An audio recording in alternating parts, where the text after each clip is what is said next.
તો શ્રુતિકભાઈ, હું એમ કહું છું કે પબ્લિક કે જે આપણા છે તે બેંકોને પ્રોપર્ટી આપે છે 100 રૂપિયાની, સમજો કે એક્ઝામ્પલ લઈએ, 100 રૂપિયાની પ્રોપર્ટી આપે છે અને બેંક એમને 50%, 60%, 70% ધિરાણ કરે છે અને સિબિલ ખરાબ છે,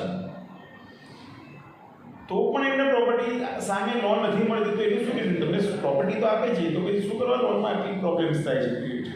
પ્રોબ્લેમમાં એવું હોય કે બેંકો એ લોકોનો આગળનો સિબિલ કયા હિસાબે ખરાબ થયો છે, કોઈ લોનના લીધે છે, કોઈ ક્રેડિટ કાર્ડના લીધે છે, કંઈ ને કંઈ ઇસ્યુ લીધે સિબિલ રિપોર્ટ ખરાબ આવે છે, એને બેંકને એવો ફીલ થાય છે કે હું આ લોન આગળની ભરપાઈ નથી કરી શક્યા, તો પછી હું નવી લોન આપું તો કેવી રીતના ભરપાઈ કરી શકું? તો એમને નવી લોન કોઈ આપશે નહીં, તો માણસ ઊભો કેવી રીતના કરશે? તો જૂની તો શું? એના માટે બેંકોએ કંઈ નવી પહેલ કરે, કોઈ ગવર્મેન્ટની નવી પોલિસી આવે તો જ આનો રસ્તો નીકળે એવું મને લાગે છે. તો આ સંદર્ભમાં કંઈ સરકારશ્રી વિચારવું ખરું જોઈએ? ફાઇનાન્સ સમય જતાં કંઈ એ લોકોના નજરમાં આવે કે સ્ટાર્ટઅપ માટે કંઈ અલગથી નવા રૂલ્સ એન્ડ રેગ્યુલેશન લાવે તો એ વસ્તુ અલગ છે. હાલની પરિસ્થિતિ માટે બી સારું કહેવાય. હા, હાલની પરિસ્થિતિ જોઈને માર્કેટમાં ઘણી પ્રવૃત્તિ, જેની પાસે રૂપિયા છે તેને રૂપિયા મળે છે, જેની પાસે રૂપિયા નથી તેને કંઈ મળતું નથી, અને મધ્ય વર્ગ ઘટ પીસાય છે આમાં, કારણ કે નાનો વર્ગ છે તેને કંઈ ફરક નથી પડતો, મોટો વર્ગ છે રૂપિયા મળી જાય છે, અને મધ્ય વર્ગ મને કહે છે દેશ ચલાવે છે, 15% ગરીબ છે, 15% અમીર છે, તો વચ્ચે 70% શું કરશે? એના માટે તો મેં કીધું એ જ પ્રમાણે ગવર્મેન્ટની કોઈ સ્કીમ છે, જેમ કે મહિલાઓને પ્રોત્સાહન આપે છે, પછી આજે નાના નાના MSME ઉદ્યોગ માટે સ્ટાર્ટઅપ માટે લોન આપે છે, રાઈટ, એ બી એક ઓપ્શન છે. પ્લસ નવું કંઈ સરકાર જે સિબિલના ઇસ્યુ બેંકો જનરેટ કરીને લોન રિજેક્ટ કરે છે, એમાં કંઈ ચેન્જીસ કરે તો જ આ લોકોને બેનિફિટ થઈ શકે એવું છે.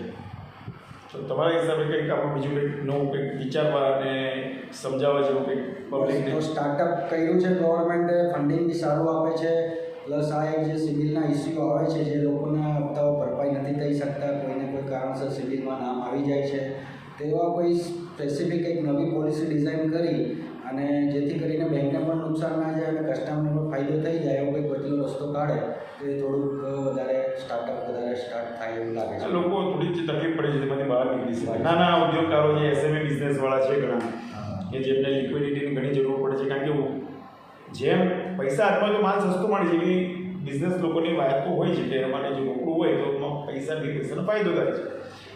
તો આ રીતનું તો છે. હવે કંઈક પબ્લિકે પણ સમજવાનું છે કે શું કરવાનું છે, કેમ કરવું છે, કેવી રીતના કરવું છે, અને સરકારે પણ બધાએ સાથે મળીને આ મુસીબતમાંથી બહાર નીકળવાનો સમય આવી રહ્યો છે, અને આવનાર સમય પણ કેવો આવશે તે ખબર નથી. તકલીફ બધી જગ્યા પર છે. બસ તો લોકોનો સાથ સહકાર એકબીજાને આપો, આગળ આપશો તો જ આગળ વધશો. એકબીજાનો સાથ સહકાર વગર તમે આગળ વધી નહીં શકશો. આજે એમના દિવસ ખરાબ છે, કાલે કોઈના બીજાના આવશે, પણ એકબીજાને સપોર્ટ કરીને આગળ વધતા રહેશો. એવી પ્રભુ સૌને સમૃદ્ધિ આપે એવી પ્રાર્થના. જય હિન્દ, જય ભારત.